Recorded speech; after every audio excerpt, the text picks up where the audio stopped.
오늘 말씀에서 우리들은 탕자의 비유라고 말하는 바로 그 이야기를 보았습니다. 여기의 내용에 우리는 큰 부자에게 두 아들이 있는데 그 한 아들이 그 재산을 받아가지고 나아가서 탕자가 되는 그런 모습을 봅니다. 그리고 이 탕자는 돈을 다 쓰고 더 이상 남은 돈이 없게 되었을 때 돼지를 치는 일까지 하게 됩니다.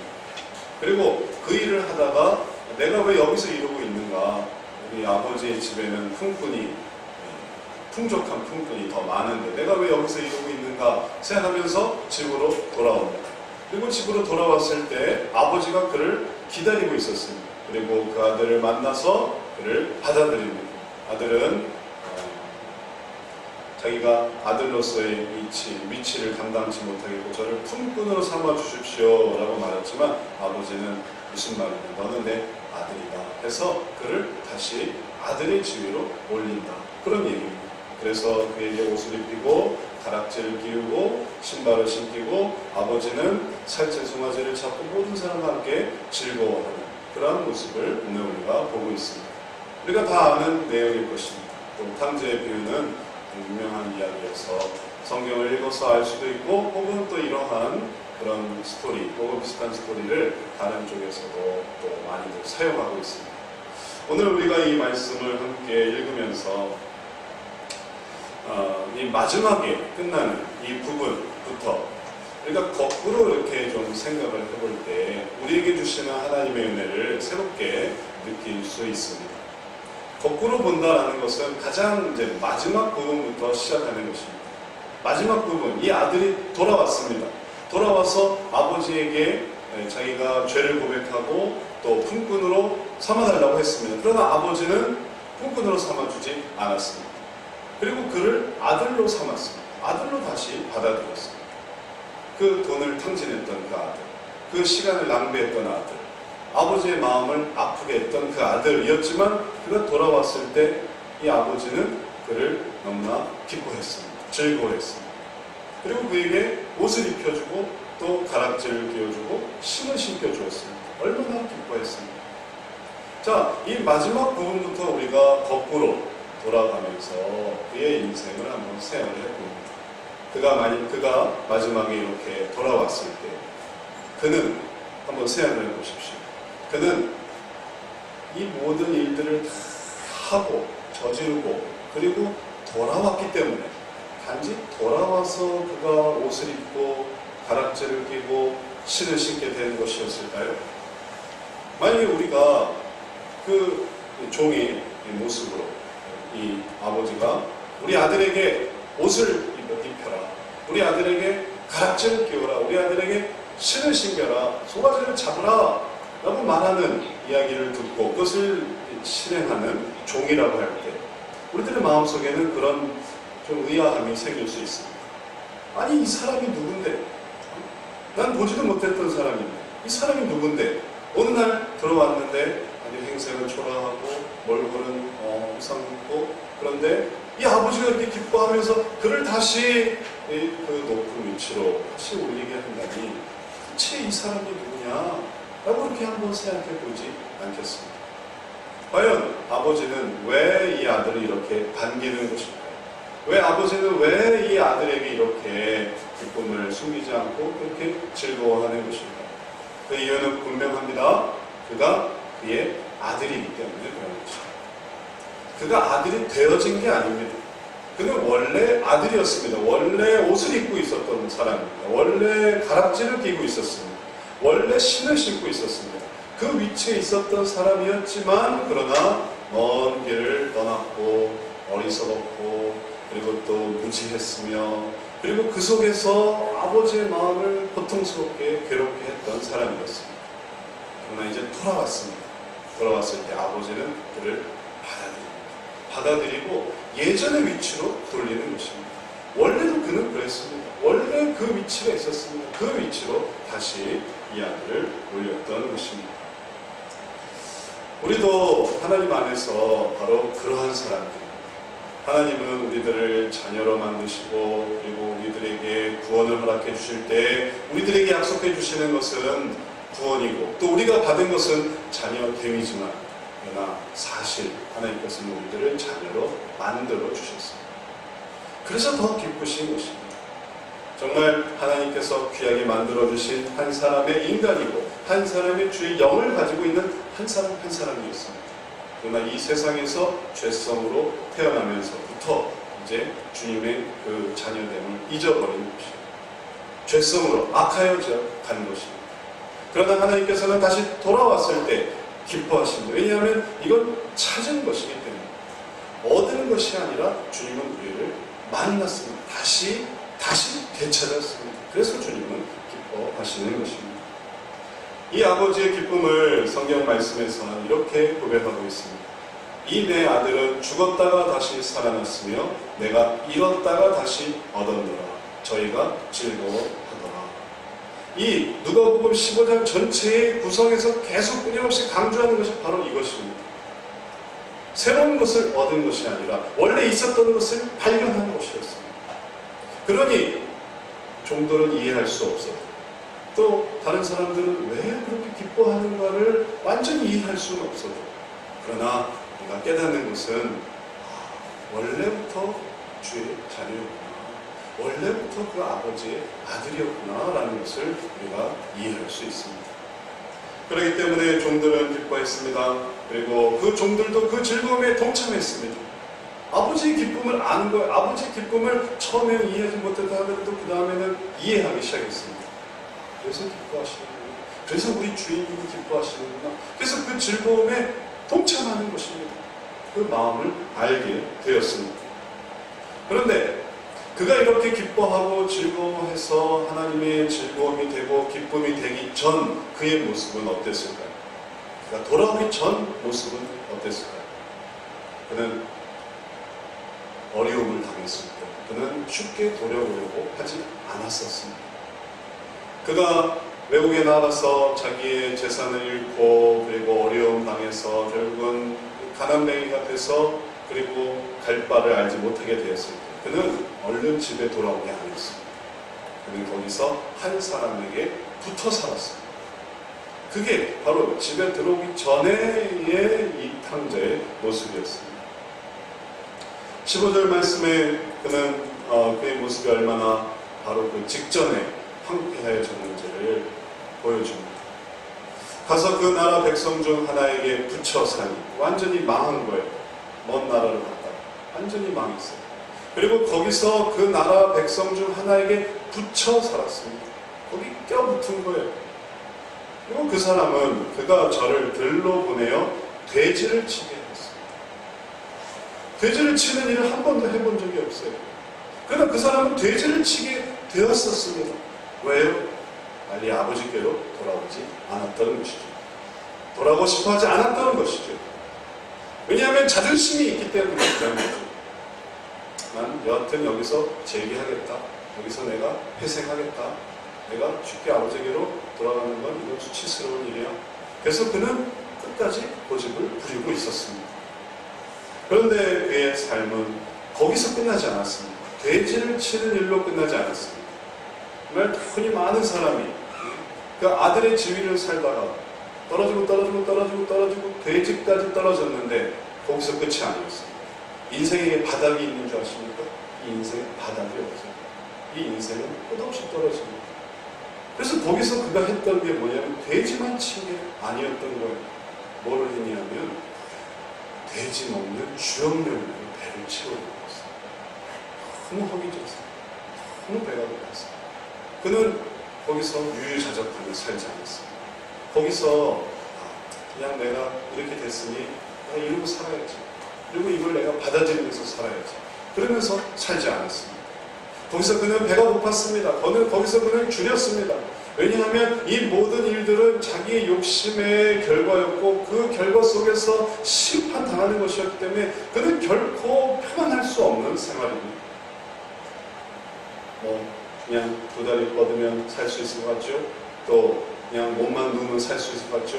그렇지 않습니다. 그 궁극적인 그 허기짐, 궁극적인 배고픔은 참을 수가 없는 거예요. 그래서 그는 어떻게 했냐면 돼지가 먹는 그 주염 열매를 먹었어요. 근데 그것도 완전히 먹을 수가 없었어요. 그것도 완전히 배부르게 먹을 수가 없었어요. 주는 자가 없었어요. 그것도 그걸로 배를 채울 수가 없는, 그걸로 먹고자 했지만 그걸로 이 배는 채워지지 않았던 것입니다. 주염 열매가 어떤 열매냐면 이렇게 콩깍지처럼 생긴 그런 열매. 우리나라의 주염 열매랑 비슷하다 해서 이 콩깍지 식물을 번역할 때 그냥 주염 열매다 이렇게 하는 거예요. 영어로는 그냥 팥이라고 하는데 콩깍지처럼 생기지 않았어요. 그러니까 이렇게 아주 풍성한 그런 열매도 아니고 이런 이렇게 껍데기만 이렇게 있는, 그래서 돼지들이 먹는 그런 사료였어요. 그걸 먹고자 하는 이 모습은 얼마나 처량합니까? 얼마나 불쌍합니까? 그가 잘 먹었던 사람이었어요. 그가 아주 풍족하게 살았던 사람이었어요. 그러나 그가 떨어졌을 때 이제 돼지들이나 먹는 이 주염 열매를 그가 배를 채우고자 했던 것입니다. 어쩌면 이 모습은 하나님의 사람들로 살지 않고 세상 사람들과 함께 살아갈 때 일어나는 동일한 모습이기도 합니다. 세상 사람들의 열매가 있어요. 그들이 먹고 마시는 그 양식이 있습니다. 그리고 그들은 그걸 원래 먹으면서 살아요. 인생은 한 번뿐이고 또 살아있을 때 한 번 누려야 되고, 그리고 그 속에서 더 어떻게 하면 먹어야 되고, 어떻게 하면 또 마셔야 되고, 어떻게 하면 입어야 되고. 왜냐하면 인생은 한 번뿐이니까. 이 한 번뿐인 인생의 모든 것을 다 투자하는 것입니다. 그리고 그렇게 살아갈 때, 그때 그것은 세상의 열매, 세상의 음식입니다. 그들이 그렇게 살아가는 것은 이상한 게 아니고, 어쩌면 그건 당연한 것일 수도 있어요. 그들의 인생은 유한하고, 그들의 세계 속에서는 절박하고, 그들의 세계 속에서는 끊임없이 그렇게 누려야만 하는 그런 것들이 있습니다. 그래서 향락하고, 그래서 탕진하고, 그래서 방탕하고, 그래서 하고자 하는 그 뭔가를 이루어야만, 그래야만 마음이 편안한 거예요. 그거는 때로는 물질적이지 않은 것일 수도 있습니다. 그거는 어떤 정신적인 것도 있어요. 정신적으로 내가 추구하는 바, 내가 그걸 이루어야 되고, 내가 그것을 완수해야 되고, 그래야만 내가 사람들에게 뭘 얻을 수 있고, 내 마음의 뭔가를 누릴 수 있는 그 모든 것, 그것은 뭐 물질적인 것이나 정신적인 것이나 다를 바가 없어요. 다 자기를 위해 먹는 것입니다. 그런데 안타까운 것은 하나님의 자녀들이 이걸 먹으려고 한다는 거예요. 하나님의 양식은 무엇입니까? 하나님의 자녀들에게 주시는 양식은 무엇입니까? 그러나 하나님과 함께 있을 때 누리는 하나님의 관계예요. 하나님의 말씀이 양식이 될 수 있다는 것은 하나님이 나와 함께 계신다는 것을 알기 때문에 이게 양식이 되는 것입니다. 실제로 말씀이 양식이 되는 게 아니라 이 말씀을 통해 누구를 가까이 하냐면 하나님을 가까이 하는 거예요. 하나님 내 속에 함께 하십니다. 내가 혹 비좁게 살아도, 내가 혹 힘들게 살아도, 내가 혹 괴롭게 살아도, 내가 이런 서러움을 갖고 살아도, 내가 이런 수모를 당하고 살아도, 내가 이런 수치가 있어도 하나님이 나와 함께 하시는구나. 이걸 깨달으니까 이게 양식이 되는 것입니다. 그래서 내가 원하는 것이 되지 않아도, 내가 계획한 것이 되지 않아도, 내가 다른 사람들과 비교해서 그렇게 살지 않아도, 내가 동창들이랑 혹은 내가 동문들이랑 내가 후배들이랑 선배들이랑 비교했을 때 또 사람들은 그런데 더 강렬하게 자극을 받아요. 다른 사람과는 별로 비교가 되지 않는 거예요. 나랑 다른 업계에 있는 사람들이랑은 별로 비교가 안 돼요.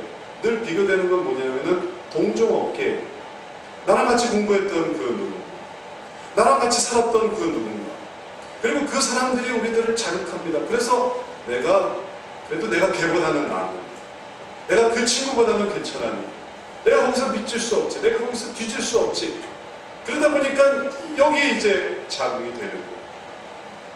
그리고 점차 하나님의 사람들이 하나님의 사람으로서의 양식과 하나님의 사람으로서의 열매를 추구하지 않고 이제 세상 사람들이 추구하는 것을 추구하기 시작할 때 이제 경쟁이 시작됩니다.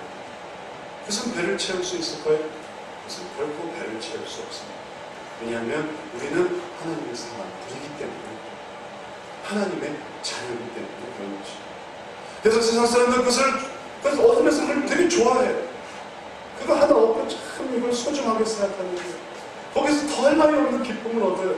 우리는 아무것도 아닌 것 같은데.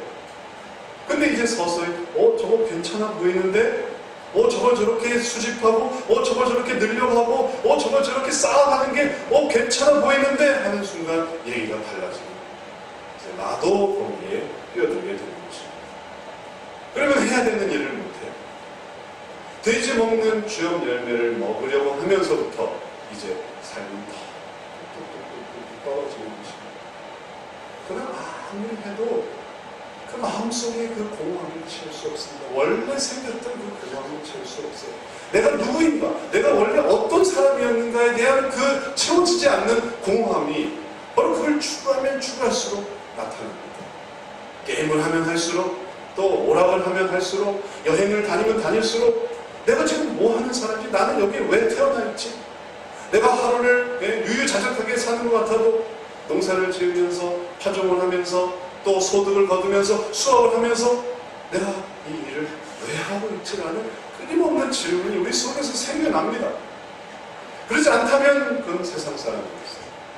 그걸로 좋았습니다. 아무 생각이 없어요. 돼지는 아무 생각이 없어요. 그거 하나로 만족하면서 사는 동물. 그러나 하나님의 사랑은 그게 이상해요. 그게 느껴져요. 그리고 바로 이 탐자는 이 아버지 아들이었던 이 아들도 바로 그것을 깨달았습니다. 거기서 존재의 의미를 깨달았다는 것이에요. 제가 예전에 아주 감동 깊게 봤던 디즈니 만화가 있습니다. 여러분도 다 잘 아실 거예요. 제목이 미운 우리 새끼. 미운 우리 새끼. 근데 저는 어려서 그걸 보면서 울었습니다. 그걸 보면서 이렇게 눈물이 나더라고요. 근데 나중에 우리 딸들도 그걸 보는데 이렇게 울더라고요. 신기하게. 저는 그걸 보면서 왜 미운 우리 새끼 재밌잖아요. 즐겁지 않습니까? 해피엔딩이잖아요.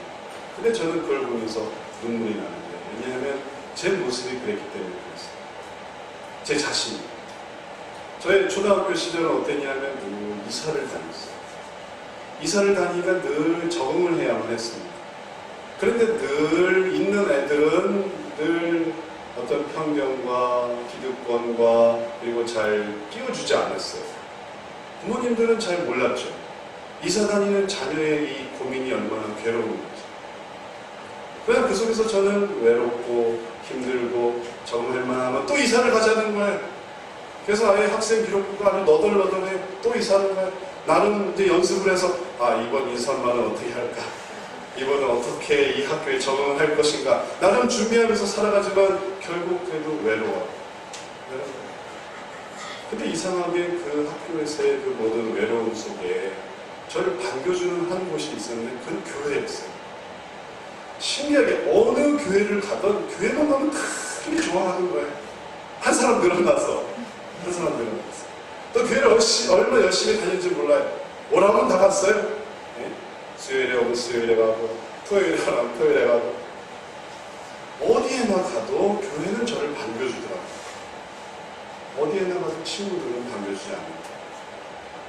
저는 그 미운 오리 새끼를 보면서 내게도 언젠가 백조의 날이 있겠지. 지금은 미운 오리 새끼지만 내가 진짜 오리인가? 내가 정말 오리인가? 나는 혹시 백조가 아닐까? 내가 정말 백조라는 것을 알게 되고 이제 백조와 함께 살아갈 그 날이 있겠지. 내가 이런 대접을 받고 살아가지. 그래서 그걸 보니까 눈물이 나요. 그리고 저는 그 백조를 어디서 발견했냐면 교회에서 발견했어요. 교회에서. 학교에서 성적이 좋은지 나쁜지 저도 해보려고 했어요. 그래, 공부를 잘하면 애들한테 인정을 받을 수 있지 않을까? 근데 또 공부를 잘한다는 게 쉽지가 않더라고요. 그리고 공부를 잘하게 되면 좋을 텐데 그게 쉽지가 않아요. 인간성이 좋으면 잘 받아들여지는가? 그것도 쉽지가 않아요. 돈이 많아야 돼요. 근데 그렇게 또 여유 있지는 않았어요. 늘 돈, 경제적인 면이 있었어요. 그러나 내 어떤 외부적인 것으로도 받아들여지지 않는 진실한 내 존재라는 것만으로 받아들여주는 그게 바로 교회였어요. 그리고 그 교회에서 저는 마음의 평안을 찾았습니다. 그리고 이제 중학교, 고등학교 지낼 때 아예 저는 제 마음에 이 평안의 장소를 정했어요. 교회에서. 교회 친구들이랑 놀면서, 교회 일을 하면서, 토요일마다 교회를 가고, 주일에 교회에서 살고, 아주 늦게 대학에 교회에서 나왔어요. 그리고 학교 가는 게 너무 싫었어요. 다시 월요일, 다시 경쟁실에 들어가요. 그러면 다시 또 토요일이 오고 주일이 오는 게 즐거웠어요. 그렇게 살아가면서 저는 제 자신의 정체성을 알게 됐습니다. 하나님을 살아가고 내가 하나님의 자녀고, 그리고 알아가면 알아갈수록 사람들만 있는 게 아니라 그 가운데 하나님이 계시더라고요. 그리고 그 하나님을 만나고 그 하나님의 은혜를 받으면서 저는 그것에서 제 자신의 의미를 깨달았습니다. 오늘 말씀에 나오는 이 탕자는 하나님과 함께하면서 깨달았으면 더 좋았겠지만, 그러나 그는 떨어지면서, 그러나 그에게 본질적으로 내가 누구다라는 생각이 있었기 때문에 그는 본질적으로 깨달았습니다. 그래, 무슨 이러고 있을 것인가. 그리고 돌이켰습니다. 생각이 돌이켜졌더니 떨어질 수밖에 없었는데, 완전히 무너질 수밖에 없었는데, 그래서 돌이켰습니다. 돌이켜서 했던 생각을 한번 보십시오. 이 스스로 돌이켜 가로되 내 아버지에게는 양식이 풍족한 품꾼이 얼마나 많은가. 그 사람들을 생각하는 거예요. 아들은 생각지도 않았어요. 아버지에게 있는 품꾼들이 얼마나 영광스러운가를 알았습니다. 그들은 양식만 풍족하였으니까 자상한 아버지, 자상한 주인, 그 주인 밑에서 그들은 자기들의 편한 대로 소득을 받고 또 일한 대로 대접을 받고, 그래서 그들은 기쁨과 즐거움을 살았어요. 바로 그러한 아버지를 다시 기억해냈을 때 그는 돌아갈 것을 결심했습니다. 내가 일어나 아버지께 가서 이르기를, 아버지여, 내가 하늘과 아버지께 죄를 얻었사오니. 근데 돌아가는 것은 좋은데 한 가지 넘어야 할 벽이 있었는데, 그건 뭐냐면 내가 죄인이었음을 고백하는 거예요. 지금까지 살았던 게 다 죄였어요. 하나님을 떠나 살았던 게 다 죄였던 것입니다. 그걸 고백해야만 하는 거예요.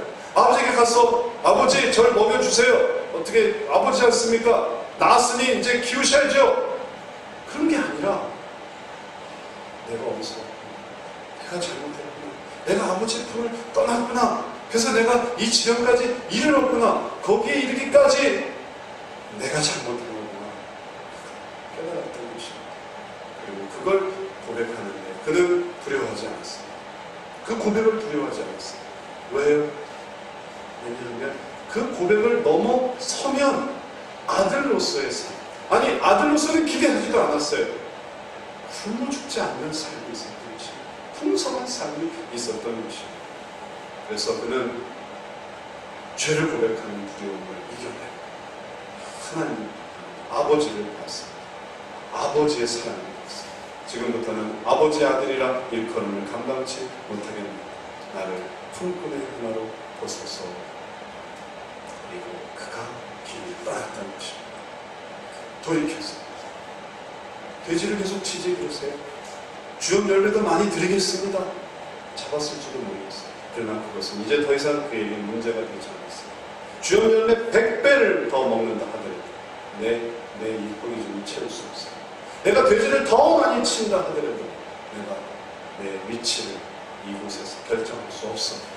그리고 그가 아버지를 향해 이제 그 모든 것을 다 두고 아버지를 향해 돌아왔던 것입니다.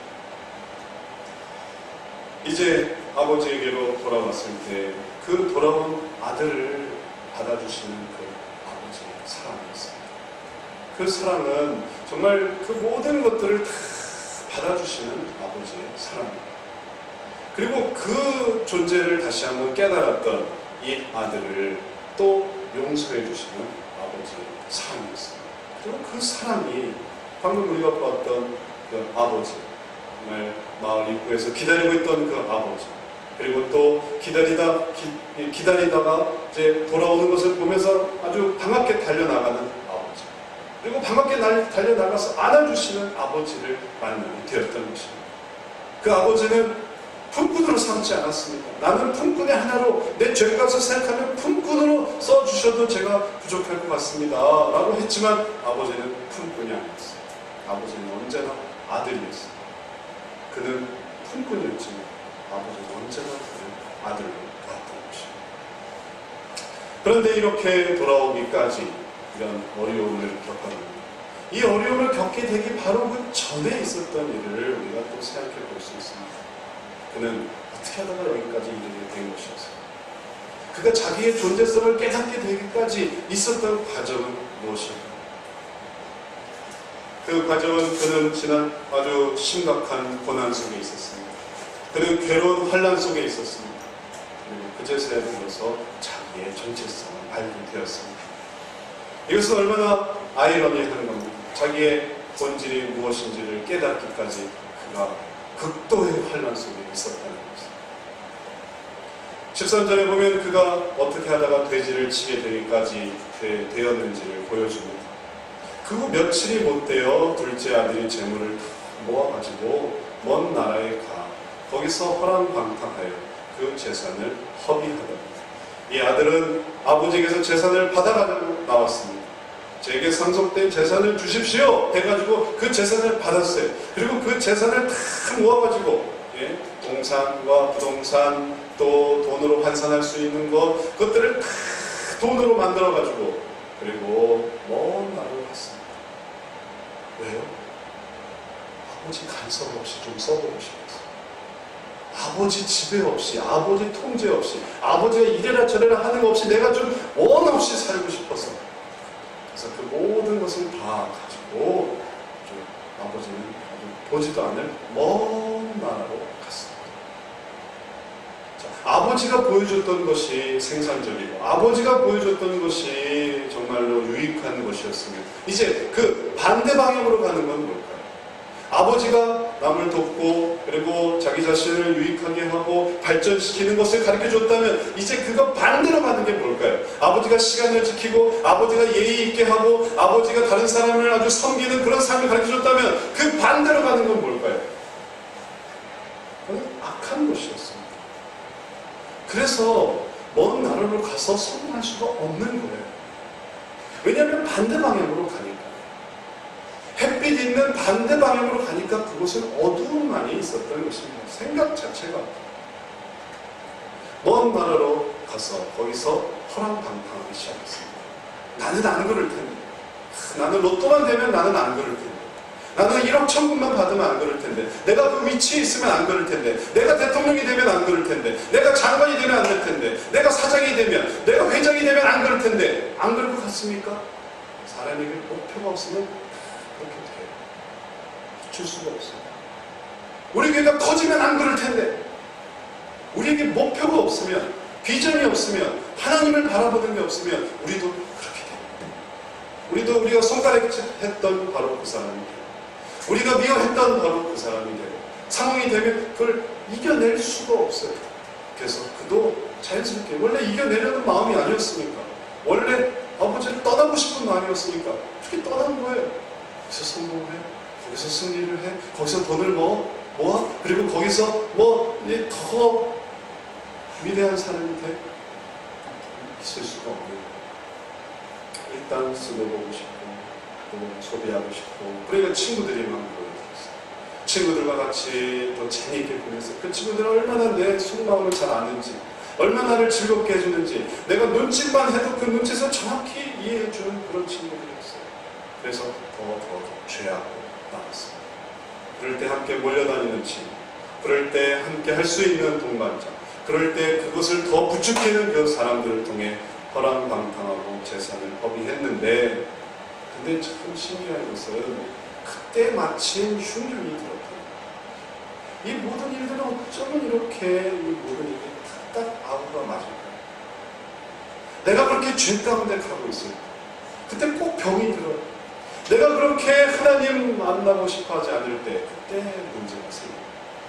거기 흉년만 안 들었어도 좀 어디 가서 정말 신세 보시고 또 친구들도 그렇게 다 떠나지 않을 텐데 마침 흉년이 들어요. 그리고 비로소 흉년이 들어서야 비로소 불빛하게 되었습니다. 재산을 허비한 건 그의 잘못이었죠. 그런데 거기에 흉년까지 드는 것은 그를 변화시키시고 그를 바꾸시려는 하나님의 특별한 뜻이었습니다. 그의 그 허랑방탕한 삶에 대하여 하나님이 경고하시는 것이고 그를 돌이키기 위한 하나님의 은혜로운 돌이킴이었습니다. 섭리였습니다. 그러나 안타깝게도 이런 환난과 어려움에 사람들은 하나님으로부터 멀어집니다. 그게 하나님께로 돌아오는 사인과 하나님께로 돌아올 수 있는 기회와 하나님께로 돌아오게 만드는 어떤 하나님의 장치임을 알지 못하고 그래서 더 하나님을 멀어져요. 나를 궁핍하게 했어. 나를 괴롭게 했어. 내가 망하게 했어. 내가 실패하게 했어. 내 뜻을 이룰 수 없게 했어. 그래서 떨어질 때 그 모습 안타깝습니다. 하나님께로 돌아오는 것이 아니라 더 멀어지고 있는 것입니다. 그러나 하나님은 우리들에게 은혜를 주십니다. 그 은혜는 우리의 생각하는 것 이상입니다. 그렇게 멀어질 수 있는 것으로 끝나지 않았습니다. 그렇게 하나님을 욕하고 하나님을 저주하며 그리고 하나님으로부터 내가 끝나면 그러면 자유를 얻을 수 있을 것이라고 생각했지만 그렇지 않았습니다. 왜 그런지 아십니까? 이 모든 게 다 하나님의 은혜 속에 있기 때문에 그런 것입니다.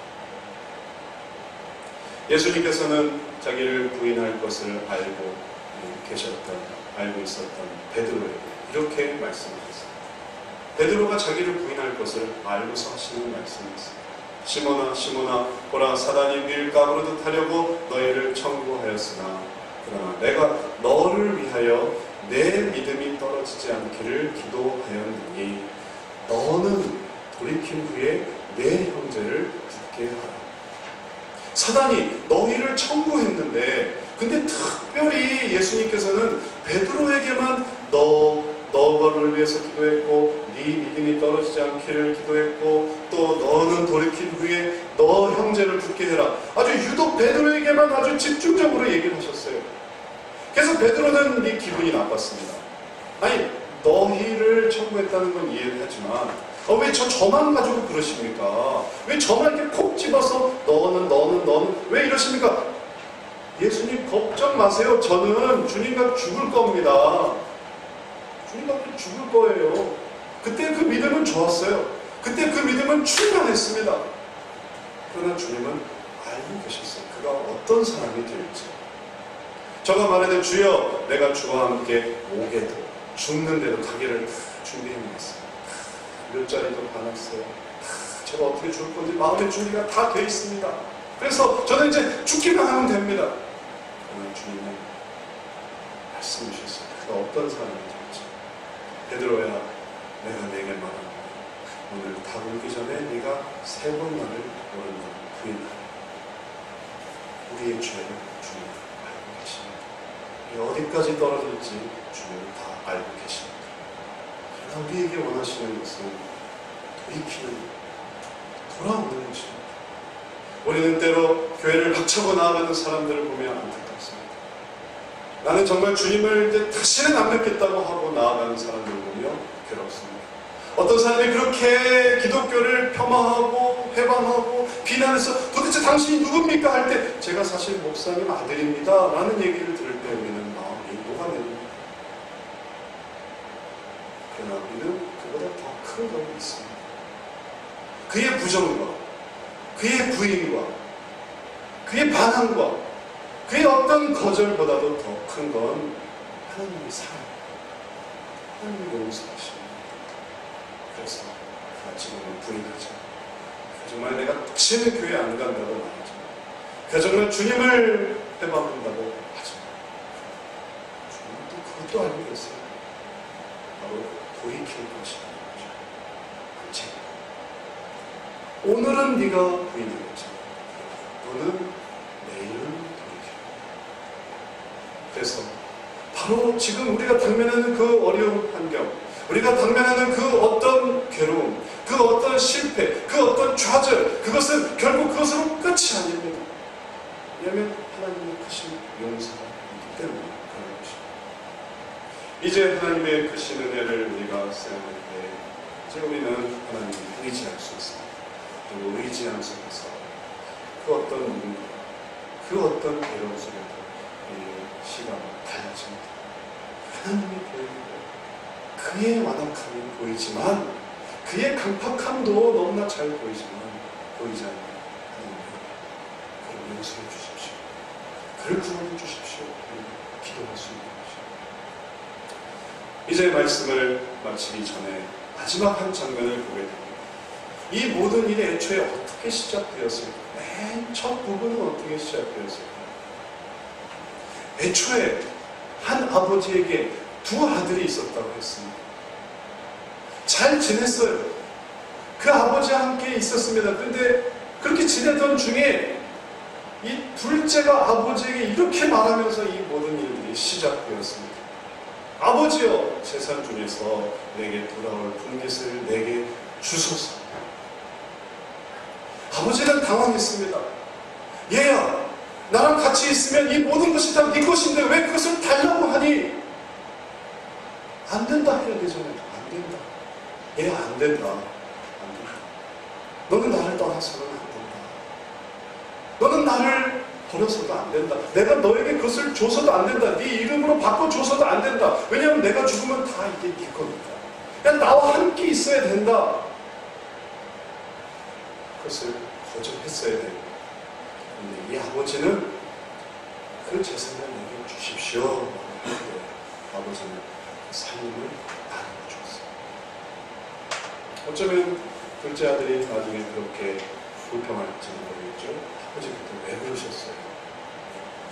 왜 저에게 그 살림을 나눠줘서 이 사단을 만드셨어요? 저한테 돈도 주지 말고 저한테 기회도 주지 말고 그 모든 것들을 다 없애지 그러셨어요. 그랬으면 제가 그 고생을 하면서 그 돼지 먹는 열매까지 먹다가 죽을 뻔했던 걸 하고 돌아왔겠습니까? 그냥 아버지랑 살면 되는 거였는데 원래대로 된 것뿐인데 왜 그러셨어요? 라고 말씀했죠. 그럴지 모르겠어요. 그럼 이 아버지는 왜 그랬어요? 아버지는 이 아들이 정말 마음을 열고 아버지와 함께 있기를 원하는 것입니다. 강아지 목줄을 당기듯이 넌 안 돼. 너는 고생도 하면 안 돼. 너는 시험도 들려서는 안 돼. 너는 죄도 져서는 안 돼. 아무것도 하면 안 돼. 그냥 여기에 있어. 그게 너에게 좋은 거야. 하고 그냥 억지로 묶어두는 괴줄에 묶인 강아지처럼 그렇게 하고 싶지 않았어요. 아버지는 정말 마음을 알고 싶었어요. 그 누군지를 알게 하고 싶었어요. 지금 그 사람이 어떤지를 알게 하고 싶으셨어요. 그래서 어떤 사람들은 또 이 일을 제기합니다. 왜 선악과를 주셔서 선악과를 만들지 말지? 왜 인간에게 죄성을 주셔서 왜 이런 일들을 하십니까? 그것은 오직 하나님의 사랑의 은혜입니다. 하나님은 이 모든 일들이 시작될 때 이제 그 일로 인해 생길 모든 죄를 다 감안하시면서 결심하십니다. 이가 이 모든 살림을 가지고 가서 무슨 짓을 한다 하더라도 그것을 다 날린다 하더라도 마침내 다 날렸지만 다 날린다 하더라도 나는 얘를 용서한다. 그것이 바로 이것을 해줄 때의 아버지의 마음이었어요. 그리고 그것을 받아가지고 시작되는 것이었어요. 이 말씀을 들으며 우리 자신의 위치를 생각해 봅니다. 우리는 어디에 있을까요? 우리가 바로 여기에 있습니다. 우리는 심각한 환란을 겪습니다. 우리는 죄악 열매를 먹습니다. 그래서 우리는 돌아오는 기쁨도 알 수 없지만 우리는 바로 여기에 있습니다. 이제 하나님으로부터 떠나려고 하는, 하나님으로부터 뭔가를 받아서 가지고 가서 내 삶으로 해보려고 하는 그 의지 속에 있습니다. 그 의지 속에 우리가 깨달아야 되는 거예요. 왜냐하면 일이 어떻게 진행될 것이라는 것을 이해하는 것입니다. 우리가 조금 더 지혜롭다면 그 일이 이루어지기 전에 하나님을 배우는 것입니다. 하나님은 우리를 그렇게 사랑하시고 그렇게 붙들어 주세요. 그래서 우리가 이 일을 꼭 마음의 염두에 두고 그래서 생각하지 않고 그 모든 것을 하나님 안에서 이루어집니다. 아버지 하나님 안에서 이루어지는 것이다라는 것을 깨달을 때 우리는 하나님의 은혜로 더 충만하게 되어질 것입니다. 그리고 그 충만한 은혜 속에서 우리가 직접 경험하지 않아도 되는 이 모든 일들을 통해 하나님의 은혜를 깨닫게 될 것입니다. 그런 일이 있어요. 누구나. 그 속에서 하나님의 사랑으로 채워지고 그 속에서 우리들이 그 은혜로 덮어질 테니 우리가 하나님부터 받는 그 기업이 어떤 의미입니다. 그리고 하나님이 계속 해오셨고 앞으로 하기를 원하시는 그 영원한 나라가 무엇인지를 비로소 이해하게 될 것입니다. 부디 우리가 정말 탕자의 길을 가는 그런 사람들이 되지 말고 하나님 아버지의 사랑을 깨달아 주께로 붙어있는 그리고 그 기업을 우리는 저와 여러분 되시기를 축원합니다. 그리고 또 하나님의 사랑을 바라보고 이 세상에 대해서 또 연약한 자들에 대해서 또 사랑의 눈을 바라보고 또 그 아버지의 사랑을 기억하고 그들을 하나님께 이끌고 또 그렇게 이끄는 사람들을 기뻐하고 동참하고 모두가 되시길 주의 축원합니다. 기도하겠습니다.